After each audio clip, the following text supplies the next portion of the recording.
Shalom jemaat Tuhan, Shalom keluargaku, apa kabarnya? Puji nama Tuhan. Saya percaya hari ini kita semua ada dalam kemurahan Tuhan. Sebab firman yang berkata, hanya dekat Allah saja aku tenang. Bersama dengan keluarga, mari nyanyikan pujian syukur kepada Tuhan. Haleluya.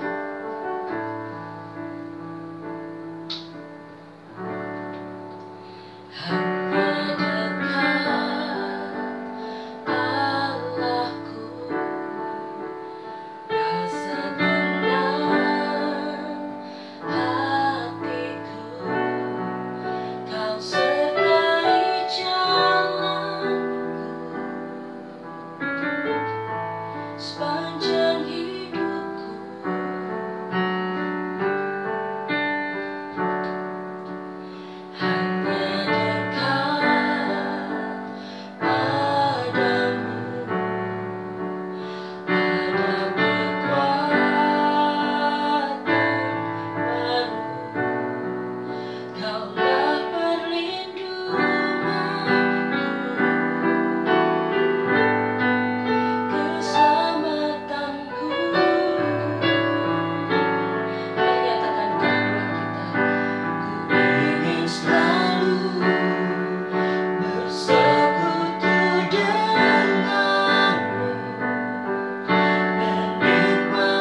Shalom, selamat pagi kepada kita semuanya yang pada pagi hari ini menyaksikan ibadah streaming online ini. Kita akan masuk mendengarkan firman Tuhan dan sebelumnya mari kita berdoa. Bapa di surga, kami mengucap syukur untuk kesempatan yang Tuhan berikan kepada kami di tengah-tengah situasi pandemik ini ya Tuhan. Kami masih bisa beribadah bersama-sama.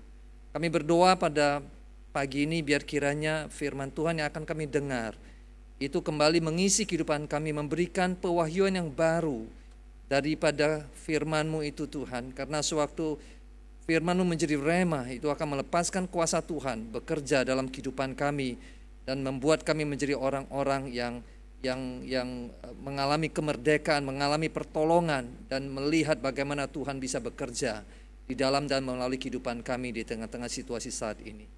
Kami serahkan penyampaian firman-Mu ke dalam tangan kasih-Mu dalam nama Tuhan Yesus. Kami berdoa, mari Roh Kudus ambil alih. Amin. Sebelum saya menyampaikan firman Tuhan, izinkan saya mengucapkan terima kasih untuk kesempatan yang diberikan kepada saya untuk menyampaikan firman Tuhan. Terima kasih untuk undangan ini kepada Gembala Senior Om Pit dan juga Pak Simon dan juga para hamba Tuhan di pusat. Saya pada pagi hari ini ingin berbicara satu tema yang sebenarnya relevan. Tidak hanya sewaktu situasi seperti sekarang ini terjadi, tapi bahkan tanpa situasi pandemik ini yang sedang melanda dunia, tema ini masih sangat relevan. Dan saya ingin mengatakan kepada kita bahwa setiap kita ada di dalamnya. Kita mengalaminya setiap hari dan itu sebabnya penting sekali bagi kita untuk mengerti kebenaran firman Tuhan. Saya percaya bahwa sewaktu kita mengerti kebenaran firman Tuhan ini, di sanalah terjadi yang namanya pewahyuan itu.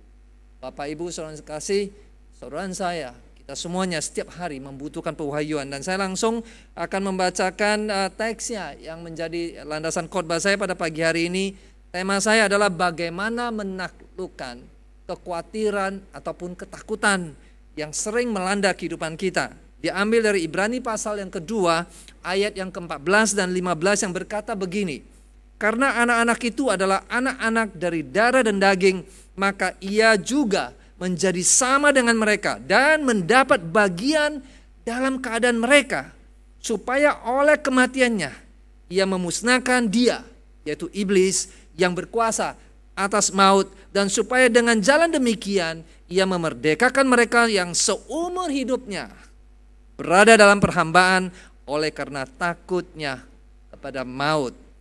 Ayat ini berbicara tentang apa yang telah Kristus lakukan di atas kayu salib. Ada sesuatu yang di dalam sejarah kehidupan manusia selalu terjadi, yaitu ketakutan akan kematian. Bahkan yang dibicarakan di sini setelah kita meninggal. Kata maut itu.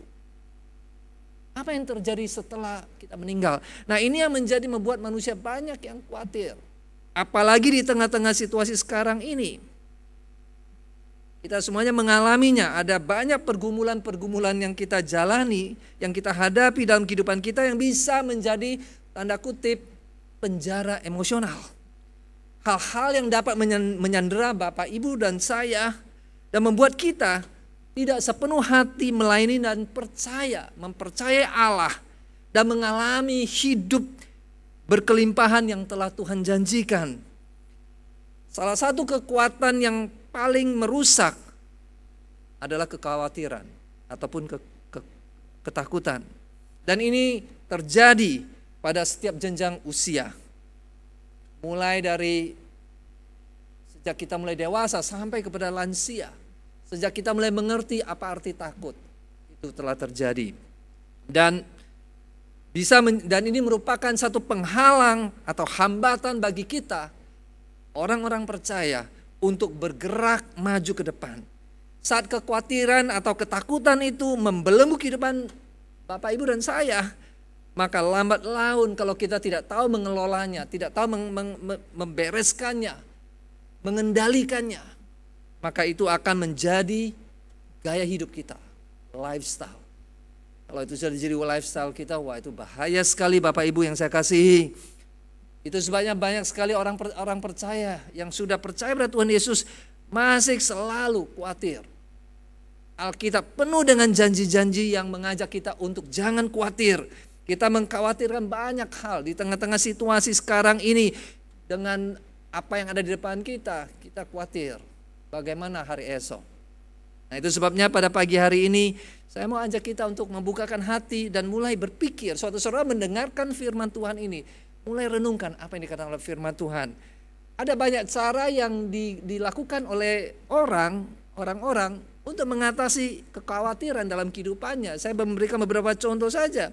Ada yang berusaha melupakan ketakutannya dengan menenggelamkan dirinya di dalam minuman alkohol. Minum sampai mabuk supaya dia lupa. Yang kedua ada juga yang, nah ini agak aneh. Dan saya mau katakan ini tidak terjadi pada diri ibu-ibu saja. Tapi juga bapak-bapak ada yang bisa terjadi. Yang berusaha melupakan kekhawatirannya ataupun kegundahan hatinya itu dengan pelariannya kepada shopping, belanja, beli apa saja. Saya pernah mendengar ada satu anggota keluarga saya, pernah sekali waktu dia stres, dia katakan saya ke mall, lalu kemudian masuk ke salah satu toko elektronik dan dia pulang dengan seabrek dengan beberapa perangkat yang dia beli. Dan saya terkejut waktu melihat. Dan ini cara-cara orang mengatasi kekhawatirannya. Ada pula yang berusaha melupakannya dengan tidur supaya lupa. Tapi sayang sekali waktu dia bangun masalah itu datang kembali. Dan itu sebabnya kita lihat bahwa semua usaha manusia kita ini sebenarnya sia-sia. Itu sebabnya pagi ini mari saudara Bapak Ibu yang saya kasih, dengarkan apa yang Tuhan Yesus katakan. Di Matius pasal yang ke-6 ayat 25, kemudian ayat 31, 34-nya saudara bisa mencatat ada 3 kali Tuhan Yesus mengutip kata jangan khawatir. Kata Yunaninya ini menarik Bapak Ibu. Yang digunakan soal kekhawatiran itu, kata ini punya pengertian, konotasinya itu adalah seolah-olah dicekik atau tercekik. Nah, saya teringat akan ucapan Tuhan Yesus waktu dia mengajar di Matius pasal 13 ayat 22 tentang seorang penabur. Kita tahu kisah itu dan di ayat 22-nya berkata begini, yang ditaburkan di tengah semak duri ialah orang yang mendengar firman itu lalu kekhawatiran dunia ini dan tipu daya kekayaan menghimpit firman itu sehingga tidak berbuah. Hal ini akan membuat Bapak Ibu dan saya frustrasi. Karena saat dimana seharusnya kita telah dimerdekakan, justru kita kembali terbelenggu. Jika kita adalah orang percaya, doa saya biar kiranya pada pagi hari ini kita dimerdekakan. Kebenaran yang daripada firman Tuhan itu melepaskan kita dari kekhawatiran. Sikap selalu khawatir, Alkitab itu jelas sekali. Di mata Tuhan, firman Tuhan mengatakan bahwa ini adalah dosa. Karena alasannya sederhana Bapak Ibu, kekhawatiran pada hakikatnya adalah meragukan kuasa dan kebaikan Allah.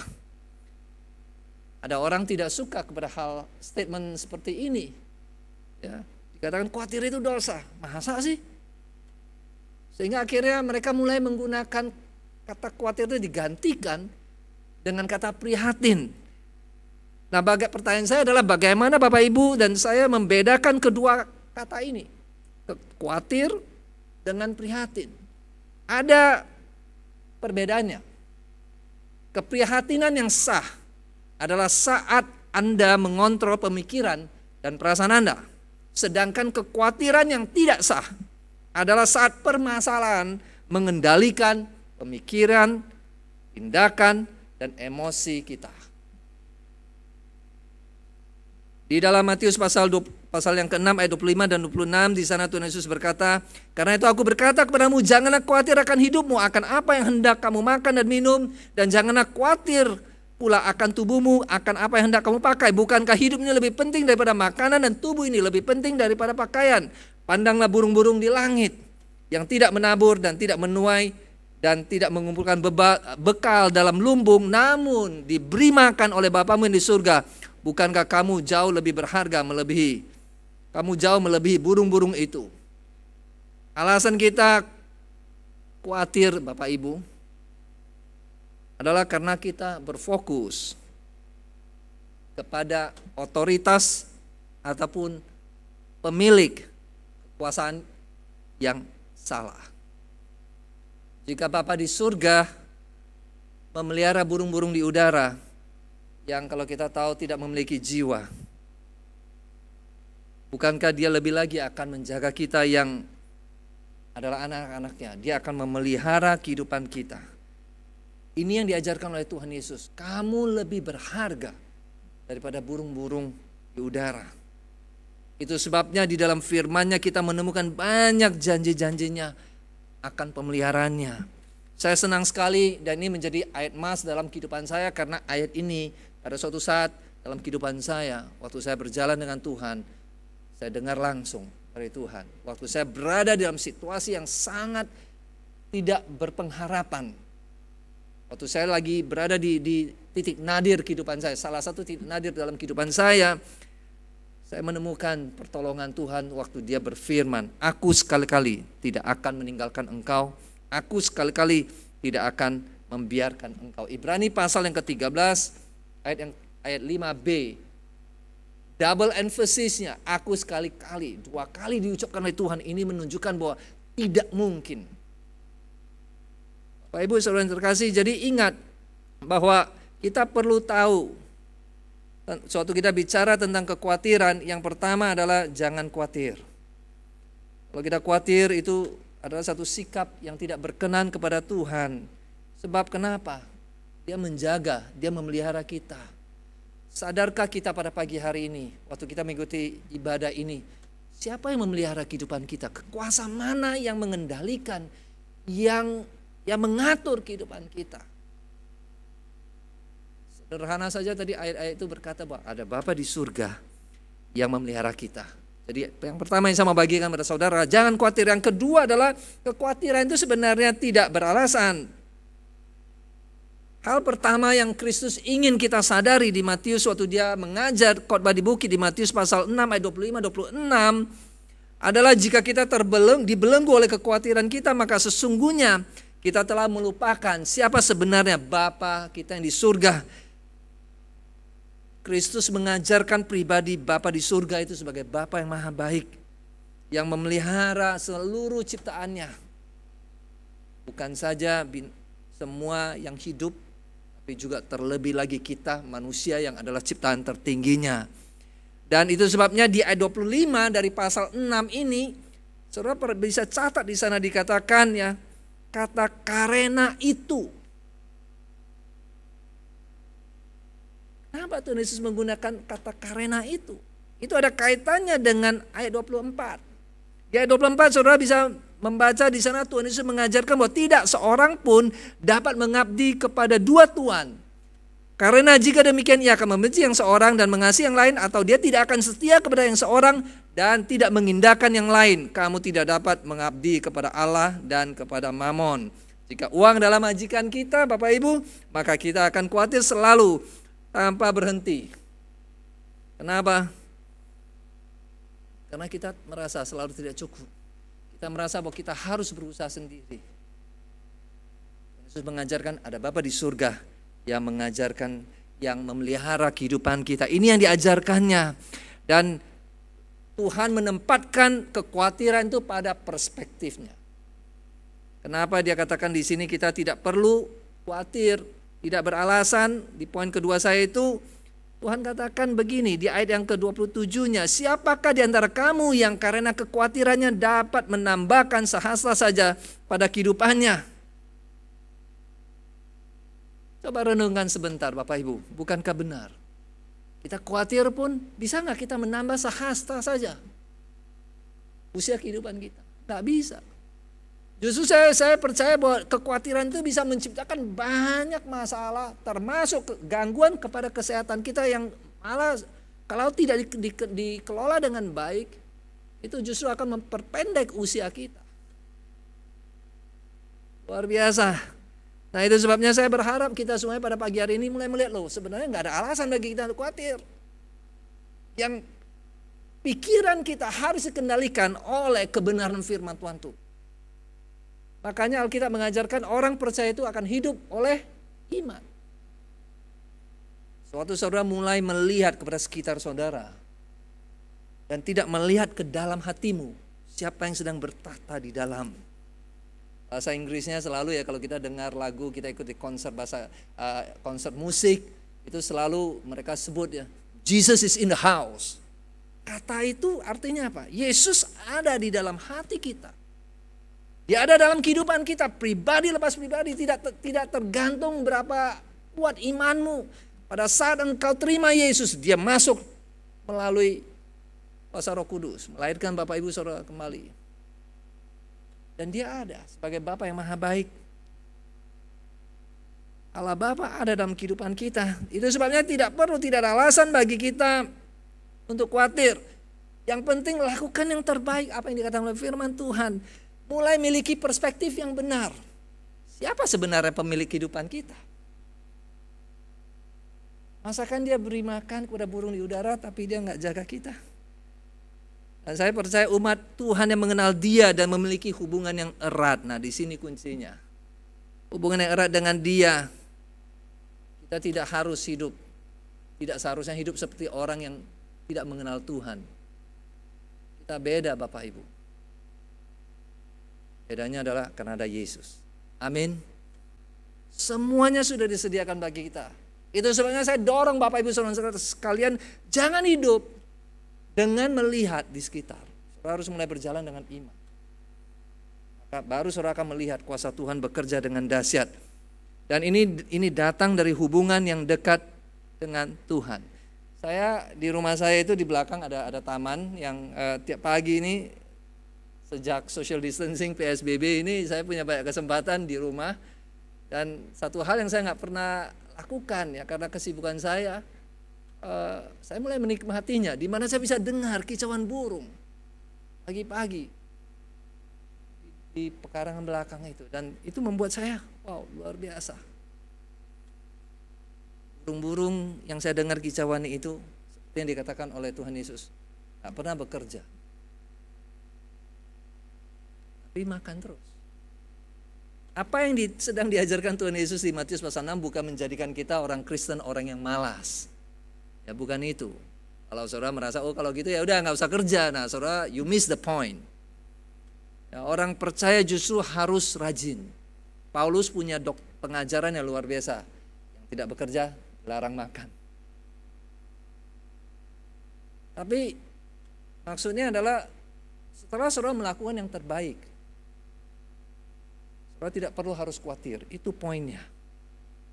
Makanya mari belajar itu. Mungkin Bapak Ibu Saudara dibesarkan di tengah-tengah lingkungan yang punya banyak kebutuhan yang belum dipenuhi.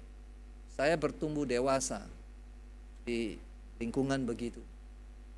Tapi waktu saya bertemu dengan Kristus, waktu saya mengenal Dia, pertama kali bahwa Dia Bapa yang maha baik. Sejak itu saya memutuskan, saya katakan kepada Tuhan, saya katakan kepada diri saya sendiri, saya tidak akan khawatir. Saya memutus untuk tidak khawatir. Saudara tahu untuk khawatir itu satu keputusan. It's a decision. Sikap kita. Mau khawatir atau tidak. Tuhan memberikan janji, tapi semua janji itu akan gagal, akan gugur semuanya. Kalau saudara dan saya tidak mau dengar, tetap memilih berjalan dengan pikiran sendiri. Ya silakan. Saudara akan khawatir dan takut. Saya ingin memberikan satu ilustrasi. Ya, tapi sebelumnya ada 2 hari. Saya mau katakan 2 hari di dalam kehidupan kita yang tidak seharusnya kita pikirkan sampai kita dikuasai, dirasuk oleh rasa takut. Yang pertama, hari kemarin. Yang kedua, hari esok. 2 hari ini yang tidak seharusnya kita pikirkan. Kita ini seperti, saya gunakan ilustrasi ini, maaf ya. Seperti kita ini tersalib dalam hidup kita ini dengan 2 penjahat di kiri kanan. Seperti Tuhan Yesus waktu tersalib kan di kiri kanan ada 2 penjahatnya. Nah kita ini ada seringkali yang di sebelah kiri kita itu adalah hari kemarin. Dan sebelah kanan itu adalah hari esok. 2 penjahat ini yang kita perlu harus singkirkan dalam kehidupan kita. Makanya di Matius pasal 6 ayat 34 itu fokusnya harusnya adalah apa? Hari ini. Hari ini apa yang engkau harus lakukan? Matius 6 ayat 33 itu cari dahulu kerajaan Allah. Tadi saya bicara di poin kedua itu adalah fokusnya. Harusnya bukan fokus khawatir, yang harus difokuskan adalah bagaimana di dalam kehidupan kita menjalani suatu kehidupan di mana kita bisa menyadari bahwa aku sedang berjalan di dalam kerajaan Allah. Aku sedang menjalani kehidupanku untuk menggenapi tujuan-tujuan dari Allah sendiri. Apa yang dia rencanakan bagi kehidupanku, itu yang aku jalankan. Oleh karena aku sedang berada di dalam rencana dia dan bukan rencana aku, maka urusan kehidupanku adalah tanggung jawab dia. Bapak Ibu saudara yang terkasih, saya pikir kalau kita punya pandangan seperti begini, kita nggak stres. Tidak stres. Ya. Saya katakan kalau kita tidak kelola dengan baik, maka kekhawatiran nanti akan mengikat kita dan akan menghalangi kita sekali lagi menikmati kesehatan ilahi dan semua berkat yang Allah telah berikan. Nah, tadi saya katakan solusinya bagaimana kalau kita punya kekhawatiran. Saya pernah baca satu ilustrasi bagus sekali. Ini hamba Tuhan ini seorang hamba Tuhan yang luar biasa dipakai Tuhan, dan saya mau bagikan kepada saudara.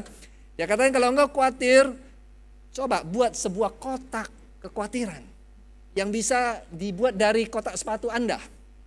Ambil saja kotak sepatu yang sudah kita tidak pakai, lalu bungkus dia dengan kertas HVS putih, lalu lubangin di atasnya, dan setiap kali Anda khawatir, ambil secari kertas, tuliskan kekhawatiran Anda, lalu bawa kertas itu dalam sikap berdoa, saudara bicara dengan Tuhan, katakan apa yang saudara khawatirkan itu, katakan kepada dia bahwa engkau percaya dia sanggup menyelesaikan kekhawatiran itu bagi diri Anda. Lalu setelah Anda tulis itu, juga pada saat waktu saudara doakan, saudara sedang mengatakan, Tuhan aku tidak sanggup, tapi aku percaya engkau sanggup. Aku mau menyerahkan itu kepada Tuhan. Dan kemudian setelah itu lipat permohonan doa saudara itu, kekhawatiran saudara itu, masukkan dalam kotak sepatu, kotak kekhawatiran saudara itu, serahkan kepada Tuhan. Dia berjanji akan menyelesaikannya. Banyak janji-janjinya mengatakan demikian. Jadi setelah saudara lakukan itu, apakah ini akan menyelesaikan kekhawatiran Anda? Langsung? Saya percaya kemungkinan besar tidak langsung. Tapi setidak-tidaknya apa yang Anda telah lakukan itu adalah Anda sedang menggeser beban yang Anda pikul selama ini, letakkan dan serahkan kepada Tuhan. Kita lakukan ini sebagai satu mengingatkan diri kita, bukan mengingatkan Tuhan. Mengingatkan diri kita, aku sudah serahkan kepada Tuhan. Dan saya percaya waktu saudara belajar melakukan ini secara teratur, disiplin, melatih diri, lama-kelamaan saudara nggak perlu lagi kotak itu.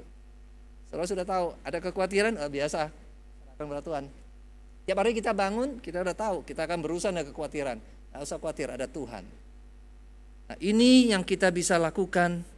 Dan saya percaya waktu kita lakukan itu, maka kita akan masuk dalam satu kehidupan yang betul-betul diberkati Tuhan. Saya mau tutup dengan hal yang ketiga, dan ini yang sangat penting sekali.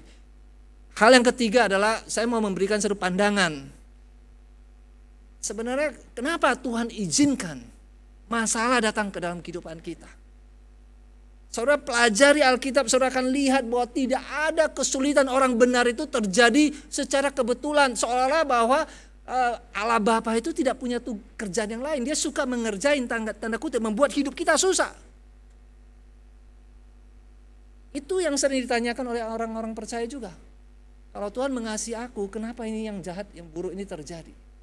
Bapak Ibu, saya mau katakan bahwa Tuhan menggunakan segala macam cara untuk membentuk kehidupan kita, untuk mengarahkan kita, untuk mendapat perhatian kita, untuk supaya saudara dan saya bisa mengalami konfrontasi dengan dia. Betapa seringnya waktu kita nyaman, waktu semuanya jalan dengan lancar, kita sering tanda kutip take things for granted. Kita mulai merasa, pokoknya tinggal beres. Hubungan kita dengan Tuhan jadi superficial banget. Dan Tuhan ingin berbicara secara langsung dengan kita. Nah, itu sebabnya dia izinkan masalah terjadi untuk membawa kita pada kesadaran itu. Saya melihat pandemik ini, selain kita kadang-kadang marah, ada orang yang mengutuk, segala macam hal yang ditunjukkan, tapi saya melihat ada hal-hal yang bagus, yang positif. Kita belajar mulai melihat betapa rapuhnya hidup ini, betapa kita butuh Tuhan, betapa kita butuh bergantung kepada Dia karena kita nggak tahu apa yang akan terjadi besok. Sisi positifnya kita belajar jadi orang yang lebih bersih. Di Indonesia ini sesuatu yang perlu kita praktekkan terus, ya. Dan apalagi banyak, saudara. Nah, itu sebabnya saya mau katakan kepada saudara bahwa Allah mengizinkan banyak permasalahan datang ke dalam kehidupan kita untuk supaya apa? Secara tanpa kita sadari membawa kita masuk ke dalam rencananya. Dalam proses Dia membawa kita masuk ke dalam rencananya, Dia menggunakan keadaan-keadaan itu untuk menyatakan, mengajar kita, menunjukkan kepada kita siapa jati diri Dia sebenarnya. Soal lihat di dalam Alkitab begitu banyak tokoh-tokoh dari perjanjian lama sampai perjanjian baru.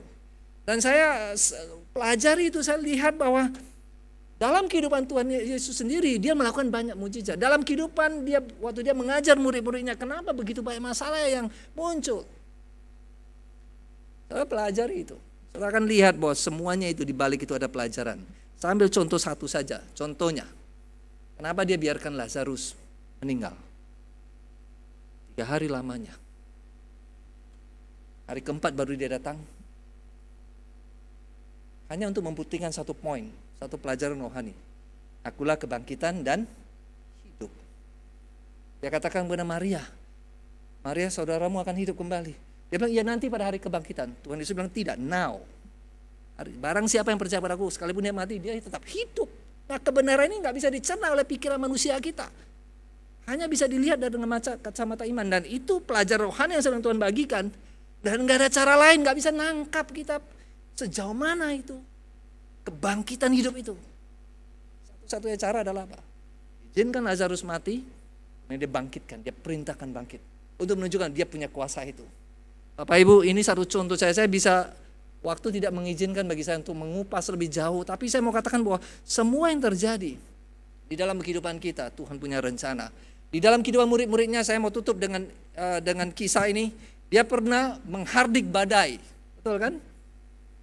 Dia pernah menghardik badai, kapal yang ditumpangin oleh Tuhan Yesus dan murid-muridnya waktu di Danau Galilea, diombang-ambing oleh badai sampai hampir karam, dan Tuhan tertidur di lambung kapal. Sementara para rasul, para murid-murid sibuk menguras kapal yang mau tenggelam itu. Dan tiba-tiba Petrus datang dan membangunkan Tuhan Yesus. Dan Tuhan, apakah engkau tidak peduli bahwa kita ini binasa? Tuhan bangun. Dan kadang, kenapa kamu takut? Kenapa kamu kurang percaya? Dengan satu kata saja, dia hardiknya, tenang. Dan semuanya tenang. Kejadian yang kedua, waktu Tuhan Yesus menyuruh murid-muridnya nyebrang, duluan mendahului Dia. Dia akan nyusul. Setelah Dia beri makan 5.000 orang ini. Dan setelah itu apa yang dikatakan? Setelah mereka berangkat, Tuhan bubarkan masa yang begitu banyak, lalu Dia naik ke atas gunung berdoa. Dan Dia lihat ke depan, kapal yang ditumpang oleh murid-muridnya terombang-ambing. Lalu apa yang Dia lakukan? Dia datang, Dia berjalan di atas air. Di tengah-tengah gelora badai yang begitu dahsyat itu, Tuhan jalan dengan tenang. Dua kejadian yang hampir mirip, dua sikap Tuhan yang berbeda. Apa yang kita sedang pelajari di sini? Dia bisa hentikan badai, Bapak Ibu. Amin. Tapi kalau Dia tidak hentikan badai, Dia akan katakan, aku ada dalam badai bersama dengan engkau. Dan Dia bisa katakan kepada Petrus bilang apa? Kalau engkau itu Tuhan, suruh aku berjalan di atas air. Dan Tuhan bilang, mari. Dan Petrus jalan. Nah, ceritanya akhirnya kita tahu bagaimana Petrus gagal dan Tuhan harus selamatkan dia. Dan yang menariknya saya mau kasih tahu kepada saudara, waktu mereka menginjak kaki ke atas perahu itu, apa kata Alkitab? Danau itu jadi tenang. Kenapa jadi tenang?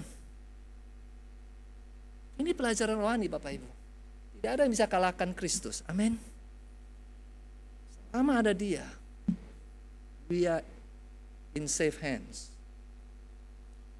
Itu sebabnya saya mau kasih tahu kepada saudara, apapun kesulitan yang kita alami itu adalah rencana Tuhan. Jadi murid-muridnya itu sedang dibawa kepada satu kesadaran bahwa Tuhan lagi mau tunjukkan kepada dia, aku punya kuasa atas alam.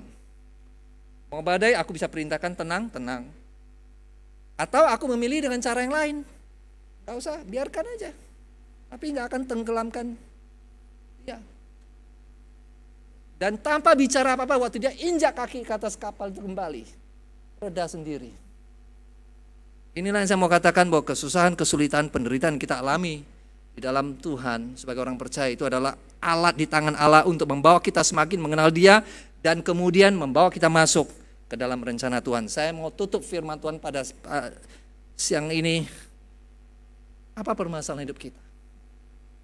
Yang pertama, jangan takut, jangan khawatir.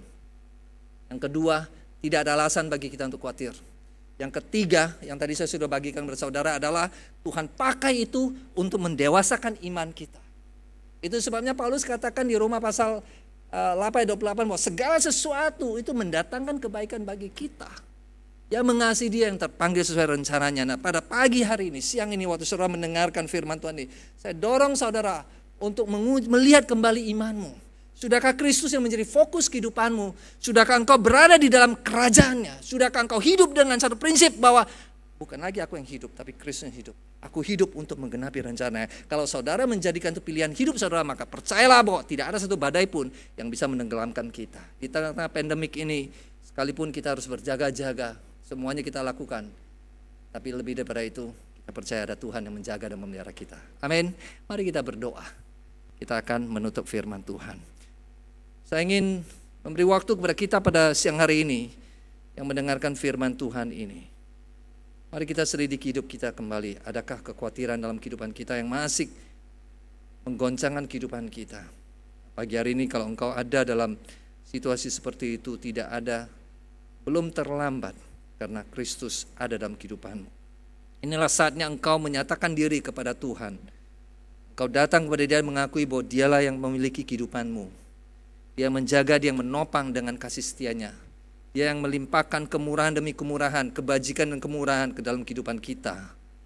Dan kita bisa terima itu, percaya pada itu, dan akan melihat bagaimana nanti Dia bekerja. Jikalau engkau membutuhkan pertolongan Tuhan pada siang hari ini, sambil engkau mengikuti ibadah streaming online ini, angkat tanganmu, arahkan hatimu kepada Tuhan, kita akan berdoa bersama-sama. Terima kasih ya Tuhan. Terima kasih Bapa di surga, pada siang hari ini hamba sudah selesai berhenti berbicara dengan segala keterbatasan hamba. Tapi Tuhan, hamba percaya bahwa firman-Mu yang telah disampaikan itu tidak akan kembali sia-sia. Dan pada saat ini engkau melihat, engkau menyelidiki begitu banyak anak-anak-Mu yang menyaksikan ini, ibadah ini, yang mungkin berada dalam situasi yang seperti yang disampaikan oleh firman Tuhan. Hamba berdoa pada siang ini ya Tuhan, mari ulurkan tangan-Mu. Suatu anak-anak-Mu berseru kepada Engkau dan kembali meletakkan iman mereka kepada Tuhan. Dan dengan dari dalam hati mereka, mereka berseru kepada Tuhan bahwa Engkaulah pusat hidup mereka. Bapa, hamba berdoa biarlah Engkau campur tangan dan Engkau nyatakan pribadi-Mu yang dahsyat bagi anak-anak. Apapun permasalahan hidup mereka, Tuhan, suatu mereka belajar. Waktu kami mengerti rencana Tuhan, pelajaran yang harus kami pahami. Waktu kami mengerti itu Tuhan, kami percaya kami akan naik tingkat. Kami akan menjadi orang Kristen yang lebih kuat lagi. Tuhan, terima kasih, kami mau serahkan itu semuanya ke dalam tangan kasih-Mu. Kalau itu sakit penyakit, kami juga mau percaya bahwa oleh bilur-bilur-Mu, firman-Mu katakan kami telah disembuhkan. Kami percaya itu dan kami minta, hamba berdoa biar lepaskanlah kuasa kesembuhan-Mu. Jamalah setiap kami yang sakit. Sembuhkanlah kami semuanya. Terima kasih ya Bapa. Permasalahan hidup kami semuanya kami serahkan kepada Tuhan pada waktu-Mu, sesuai dengan kehendak-Mu. Penuhi janji-janji-Mu itu Tuhan. Terima kasih Bapa di surga. Terpujilah nama-Mu, terpujilah Engkau. Terima kasih Bapa. Terima kasih untuk firman-Mu ini. Kami mengucap syukur, doa dalam nama Tuhan Yesus. Amin. Apabila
Bapa di surga, kami datang kepadamu Tuhan. Kami ucap syukur untuk segala berkat yang sudah Kau berikan buat kami Tuhan. Kami mau bawa mereka yang sedang sakit karena COVID-19 ini Tuhan. Jamah Tuhan, berikan kesembuhan kepada mereka, berikan kekuatan kepada mereka. Kami berdoa Tuhan buat mereka yang jemaat-jemaat-Mu yang sakit juga Tuhan, jamah dan berikan kesembuhan kepada mereka juga Bapa. Kami berdoa untuk para tenaga kesehatan Tuhan, Engkau berikan kesehatan, Engkau berikan kekuatan, Engkau berikan perlindungan karena mereka harus merawat pasien-pasien yang tertular COVID-19 ini Tuhan. Berikan pada mereka sukacita di dalam pelayanan mereka kepada pasien-pasien ini. Bapa di surga, kami berdoa untuk Pak Jokowi dan aparatur pemerintahan. Berikan mereka hikmat dan kebijaksanaan Tuhan di dalam mengatur protokol kesehatan untuk kehidupan normal kembali, di dalam mengatur kebijaksanaan pemulihan ekonomi bangsa kami. Tuhan, berikan hikmat-Mu Tuhan pada mereka. Kami berdoa untuk TNI Polri yang berjaga-jaga setiap saat Tuhan, di jalan-jalan tol, di keramaian. Tuhan juga pagari dan lindungi mereka dari tertular COVID-19 Tuhan. Kami berdoa untuk para ilmuwan Bapa, Engkau berikan hikmat-Mu untuk mereka boleh menemukan obat atau vaksin untuk menangani COVID-19 ini. Bapa, kami berdoa untuk gereja-Mu Tuhan, berkati para pemimpin, pengerja, para staf pastoral di dalam mempersiapkan pelayanan online mereka Tuhan. Urapi mereka Tuhan dengan urapan-Mu yang baru senantiasa, supaya mereka boleh menyampaikan isi hati-Mu kepada jemaat-Mu. Kami mohon berkat-Mu untuk jemaat-Mu Tuhan, berkati kehidupan mereka, cukupkan segala yang mereka butuhkan Tuhan, sehingga mereka juga boleh memberkati gereja-Mu, sehingga ada persediaan yang cukup di gereja-Mu ya Bapa. Kami yakin dan percaya akan pertolongan-Mu Tuhan, supaya setiap kami boleh mengalami kemenangan di dalam pandemi ini Tuhan. Terima kasih ya Bapa, hanya di dalam nama Tuhan dan Juru Selamat kami yang hidup, Yesus Kristus, kami berdoa dan mengucap syukur. Haleluya. Amin. Bapak Ibu yang terkasih, kita sudah mendengarkan firman Tuhan dan tiba saatnya bagi kita untuk menutup ibadah kita ini. Saya mengajak kita untuk mengangkat kedua tangan kita. Kita akan menerima berkat-Nya. Mari arahkan pandanganmu kepada Tuhan, jemaat Tuhan yang dikasih oleh Tuhan, dan terimalah berkat-Nya. Tuhan memberkati engkau dan melindungi engkau. Tuhan menyinari engkau dengan wajah-Nya dan memberi engkau kasih karunia. Tuhan menghadapkan wajah-Nya kepadamu dan memberi engkau damai sejahtera. Kasih karunia dari Allah Bapa, kasih sayang daripada Tuhan Yesus Kristus di dalam persuara kudus menyertai kita semua. Pulanglah dengan damai sejahtera Tuhan. Diberkatilah kita dalam kehidupan kita seterusnya.